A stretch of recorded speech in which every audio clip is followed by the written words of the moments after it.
Sure shot formula के YouTube channel में आपका स्वागत है। हमारे चैनल को सब्सक्राइब का बटन दबा के सब्सक्राइब करें और घंटी को दबा के सेव करें रेगुलर अपडेट्स पाने के लिए।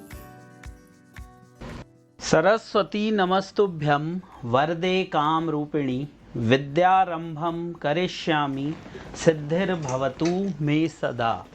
ओम जय मां सरस्वती। नमस्कार दोस्तों, श्योर शॉट फॉर्मूला के यूट्यूब चैनल में आपका स्वागत है। 10 जून 2023 वीकेंड है, आज शनिवार है। आप सभी का स्वागत करता हूं मैं इस स्पेशल वीकेंड एनालिसिस वीडियो में, जहां पर हम करते हैं गए हफ्ते का एनालिसिस और बनाते हैं आने वाले हफ्ते के लिए स्ट्रेटजी। कॉपी पेन तैयार रखिए, जो लेवल्स मैं बताऊं उनको नोट करिए और साथ ही साथ चार्ट पर ड्रॉ करने की भी कोशिश करिए। लेकिन कोई भी डिसीजन लेने से पहले सेल्फ एनालिसिस ज़रूर करें। गोल्ड में डिटेल्ड एनालिसिस पोस्ट कर चुका हूं। सिल्वर में ये क्वेश्चन सबके दिमाग में है कि मंदी अभी और या आगे बस तेजी का दौर। कुछ लोग कह रहे हैं कि जो मंदी थी 70,000 के आसपास ख़त्म हो गई है, साइकोलॉजिकल लेवल है, उसको सिल्वर ने नहीं तोड़ा और वापस वो नए हाई की तरफ जाते हुए दिखाई देगी। वहीं पर कुछ का कहना है कि ये जो तेजी है ये एक सेलिंग अपॉर्चुनिटी है, या जो बाइंग में फंसे हुए थे ऊपर से उनके लिए निकलने का मौका है, निकल जाना चाहिए और आगे हमें गिरावट देखने के लिए मिलेगी। ट्यूसडे सीपीआई का डेटा है, कंज्यूमर प्राइस इंडेक्स का, बहुत इंपॉर्टेंट डेटा है। और वेडनेसडे को आउटकम है फेड के इंटरेस्ट रेट का।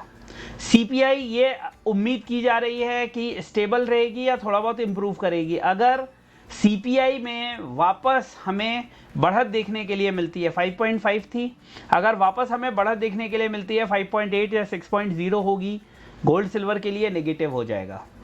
उसके बाद फेड अगर ये कहता है कि हम इंटरेस्ट रेट पॉज कर रहे हैं टेम्पररली, लेकिन हम डेटा को रिव्यू करेंगे और हम यहां से ये नहीं कह सकते कि अब इंटरेस्ट रेट को वापस हम नीचे करना शुरू। तो कुल मिला के क्या है कि जो कमेंट्री होगी वो बहुत इंपॉर्टेंट होने वाली है। और ये घटना जो है, पहली घटना 13 तारीख को, यानी सीपीआई का डेटा 13 जून को आएगा, मंगलवार को 6 बजे शाम को। और जो अगला फेड का इंटरेस्ट रेट डिसीजन है वो आएगा 11:30 बजे मार्केट बंद होने के बाद। और 12 बजे फेड की प्रेस कॉन्फ्रेंस होगी जिसमें जेरोमे पावल साहब ये सारी बातें बताएंगे, क्या डिस्कशन हुआ, क्या आगे वो सोच रहे हैं, किस तरह से वो डिसीजंस लेंगे, इस पर कुछ वो प्रकाश डालने की कोशिश करेंगे। तो ये दशा और दिशा निर्धारित करेगा आने वाले समय में। लेकिन अभी अगर हम देखें तो अगर इस कैंडल को आप देखेंगे, जो आपके सामने वीकली कैंडल है, तो 74,324 और 71,188, मोटा मोटा 3200 पॉइंट की मूवमेंट। गोल्ड में 600 पॉइंट की मूवमेंट है, लेकिन सिल्वर में ठीक ठाक मूवमेंट होते हुए दिखाई दी। और अगर हम ये देखें तो ये गलत नहीं होगा कि यहां से एक ऊपर की तरफ का डाइवर्जेंस हमें देखने के लिए मिला है। वीकली चार्ट में आपको ऐसा लग रहा होगा। अब थोड़ा इस मंथली चार्ट पे गौर करिए। इससे पहले भी जब बाउंस बैक हुए, पुल बैक हुए, वो इन लेवल्स के आसपास देखिए, 74,400, 74,200, 73,600 और लगभग 73,078। तो इसको छोड़ दीजिए, तो 74,400 या 74,500 एक साइकोलॉजिकल बैरियर हो सकता है। और अगर चांदी, ये हाइपोथेटिकल सिचुएशन है, जाहिर सी बात है, अगर चांदी इस लेवल को रेजिस्ट करता है, इसके ऊपर क्लोज नहीं कर पाता, so this will be an exit opportunity for buyers and selling opportunity जो नई पोजीशन इनिशिएट करना चाहते हैं। ये सिक्के का एक पहलू है। ये लेवल मैंने वीकली में मैंने आपको बताया कि एक डाइवर्जेंस दिख रहा है, अब इसका कॉन्फर्मेशन पता लग जाएगा। बट मेरे लिए जो मैंने आपको लेवल दिया है उसके ऊपर क्लोजिंग होना जरूरी है। 74,400-500 के नीचे, 74,400-500 के ऊपर हमें क्लोजिंग मिलनी चाहिए। तो हम ये कह सकते हैं कि फर्दर ये तेजी कंटिन्यू होगी। और जो नए लेवल्स, जो लोग लेवल दे रहे हैं कि 76,000 या 78,000, वो लेवल अभी थोड़ी दूर की कौड़ी हैं। पहले इसके ऊपर क्लोजिंग आए तब हम इन दोनों लेवल्स के बारे में सोच सकते हैं। अगर मैं डेली चार्ट पे नजर डालूं तो आप देखेंगे ये 5 कैंडल्स हैं, 1 2 3 4 5, और मोटा मोटी पांचों कैंडल्स में आपको मूवमेंट, ये अगर आप ड्रॉ करें, ये देखिए पांचों कैंडल्स में एक आपको अपर स्लोप बनता हुआ दिखाई दे रहा है। अपर स्लोप मतलब मार्केट असेंडिंग ऑर्डर में जा रही है, डिसेंडिंग ऑर्डर में नहीं। हायर हाइज एंड हायर लोज।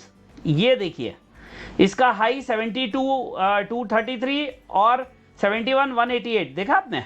उसका अगला देखिए 71,380, 72,500, तो हायर लो और हायर हाई। फिर इसका देखिए 71,530, 73,125, इसका देखिए 71,790, 73,872 और इसका देखिए फाइनली 74,324, 73,530। लेकिन जाते जाते जो ये कैंडल बन के गई है ये थोड़ी सी नेगेटिव कैंडल है।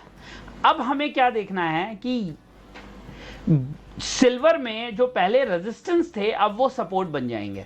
तो मैंने आपको जो पॉजिटिव बातें बताई आपको समझ में आई। ये चारों कैंडल लगातार पॉजिटिव बनी हैं। एक कैंडल ये है जो थोड़ा सा मुझे एक नेगेटिव फील दे रही है। हो सकता है कि अभी हम उसको केवल रिट्रेसमेंट कहें, और रिट्रेसमेंट ही कहना सही होगा, क्योंकि जो मैं आपको सपोर्ट्स देने जा रहा हूं वो बहुत ही इंपॉर्टेंट होने वाले हैं सिल्वर के लिए आने वाले समय में। सबसे इंपॉर्टेंट सपोर्ट जो सिल्वर का है, सिल्वर के लिए लिखिए, कॉपी पेन तैयार रखिए, लिखिए 73,100 बहुत इंपॉर्टेंट सपोर्ट है। 73,100 वीकली बता रहा हूं मैं। 73,100 एक इंपॉर्टेंट सपोर्ट है। जब तक मार्केट उसके ऊपर ट्रेड कर रही है तो ये एक जो पॉजिटिव मोमेंटम है आप एक्सपेक्ट कर सकते हैं कि वो कंटिन्यू रहेगा। क्लियर है? 73,100 तक रिट्रेसमेंट देखने के लिए मिल सकता है। 73,100 अगर टूट जाता है तो मार्केट 72,500 के आसपास सपोर्ट लेगी, जो कि पहले रेजिस्टेंस था, बीच में रेजिस्टेंस बना हुआ था। और अगर वो टूट जाता है तो फिर 71,800। देखिए एक चीज और मैं आपको यहां दिखाना चाहता हूं, बहुत इंपॉर्टेंट चीज है। यहां पर इस कैंडल, ये जो कैंडल दिख रही है इसको मैं आपको वैसे समझाता हूं। देखिए ये वाली जो कैंडल आपको दिख रही है, इस कैंडल पे ये जो है इसको और समझिए, ये क्या है, ये 50 डे का SMA है। ठीक है, इस कैंडल पे मार्केट इसके नीचे आई थी, उसके बाद से पूरे टाइम मार्केट ने इसके नीचे सस्टेन किया। ये जो कैंडल है हमारी, इस पे ये इसके ऊपर जाने की कोशिश कर रही है। तो हमें ये, हमारे लिए ये देखना बहुत जरूरी होगा कि मार्केट 73,850 जो कि 50 डे का SMA है, क्या वो होल्ड करती है या नहीं। वहां पर हो सकता है कि थोड़ा सा स्ट्रेंथ गेन करे, लेकिन अगर होल्ड नहीं कर पाती है, 73,850 हो गया। दूसरा एक लेवल मैंने आपको 74,400 का बताया है। अगर ये लेवल्स होल्ड नहीं हो पाते हैं तो बहुत बड़ी बात नहीं है कि वापस ये अपने सपोर्ट की तरफ चली जाएगी, जो सपोर्ट भी मैंने आपको बताया और उम्मीद है कि आपने नोट कर लिया होगा। तो जब हम सपोर्ट और रेजिस्टेंस निकालते हैं तो अलग अलग एनालिस्ट, अलग अलग लोग उसको अलग अलग तरीके से निकालते हैं। ये कुछ वैसे ही हो गया, हरि अनंत हरि कथा अनंता, कहाँ ही सुना ही बहुविधि सब संता। तो जैसे हरि नाम है वैसे ही एनालिसिस भी है। अलग अलग लोग अलग अलग तरीकों से निष्कर्ष पर पहुंचते हैं। मेरा तरीका जरूरी नहीं है कि वही हो जो औरों का तरीका है, इसलिए मेरे लेवल्स अलग हो सकते हैं, मेरे रेजिस्टेंस अलग हो सकते हैं, मेरे सपोर्ट्स अलग हो सकते हैं। लेकिन हाँ, जो भी लोग सपोर्ट रेजिस्टेंस का तरीका अपनाएंगे वो कमोवश उनकी एनालिसिस सेम होगी। जो इलियट वेव को एनालाइज कर रहे होंगे उनकी सेम होगी, जो फिबोनाची को एनालाइज कर रहे होंगे उनकी सेम होगी। और कई बार कंफर्मेशन के लिए लोग 2-3 स्टडीज को मिला लेते हैं, उसमें भी कोई बुराई नहीं है। जैसे आपको MACD से हेल्प मिलती है, क्रॉसओवर से हेल्प मिलती है, फिर आपको RSI से हेल्प मिलती है। कई लोग बॉलिंजर्स को यूज करते हैं, कई लोग डेमा को यूज करते हैं, टेमा को यूज करते हैं। DEMA double exponential moving average, TEMA triple exponential moving average. तो डिपेंड करता है कि आप किस मेथड को लेकर स्टडी कर रहे हैं। लेकिन एक चीज मैं जरूर कहूंगा, यहां पे एक मेन मेथड जो है उसको एक ही रखिए। जो सप्लीमेंट्री हैं, जो कॉन्फर्मेटरी हैं, समझिए मेरी बात को, जो सप्लीमेंट्री इन नेचर हैं, कॉन्फर्मेटरी इन नेचर हैं, उनको आप बदल सकते हैं। लेकिन जो मेन मेथड है आपके स्टडी का, उसको बार बार जल्दी जल्दी चेंज मत करिए। कई लोग आरएसआई का उपयोग करते हैं, आरएसआई के डाइवर्जेंस को देखते हैं, मैं भी देखता हूं कई बार उसको। वो हेल्प करता है स्ट्रेंथ को बताने में, और वो होता ही रिलेटिव स्ट्रेंथ इंडेक्स है। अगर आपको आरएसआई नहीं पता तो स्टडी जरूर करिएगा। कई लोग कैंडल स्टिक के पैटर्न को स्टडी करते हैं। आजकल मैं एक नई चीज बहुत ज्यादा स्टडी कर रहा हूं, और वो चार्ट नॉइजलेस है, बहुत हेल्प कर रहा है मेरी। मैं आप लोगों के साथ भी उसको आने वाले समय में शेयर करूंगा। तो दोस्तों, कॉम्प्लिकेट मत करिए, एक मेन स्टडी रखिए, एक मेन इंडिकेटर रखिए, और उसके साथ कुछ सपोर्टिव इंडिकेटर्स को आप यूज करिए for more confirmation. Did you get my point? For more confirmation that will help you to gain momentum in your study. Do you in sync with me? Do you agree with me? I hope you are agree with me. So, अब आपको यह समझ में आ गया कि silver के अंदर कौन से इंपॉर्टेंट सपोर्ट हैं, कौन से इंपॉर्टेंट रेजिस्टेंस हैं, किसके बाद चांदी ऊपर जा सकती है और किसके बाद चांदी नीचे आ सकती है। तो 77,000 की भी पॉसिबिलिटी है मार्केट में, 70,000 की भी पॉसिबिलिटी है। मार्केट बीच में खड़ा हुआ है। मैं 74,500 और 75,200 और 75,400, 75,400, 74,500, इन दो लेवल्स को तवज्जो दूंगा, इन दो को रेजिस्टेंस के रूप में देखूंगा। क्रॉस हो जाएंगे तो मैं निकल जाऊंगा अगर मैं शॉर्ट में हूं तो। वहीं पे मैं अगर बाइंग पोजीशन में हूं या बाइंग करने की सोच रहा हूं तो 73,100, 73,100 मेरा पहला रेफरेंस पॉइंट होगा।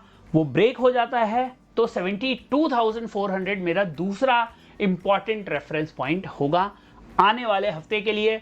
और जो भी लेवल्स मैं आपको बता रहा हूं वो सारे आपको चार्ट पर मिल जाएंगे। थोड़ा सा मेहनत करेंगे तो जो कुछ मैं समझाता हूं वो सब कुछ आप चार्ट पे पा जाएंगे।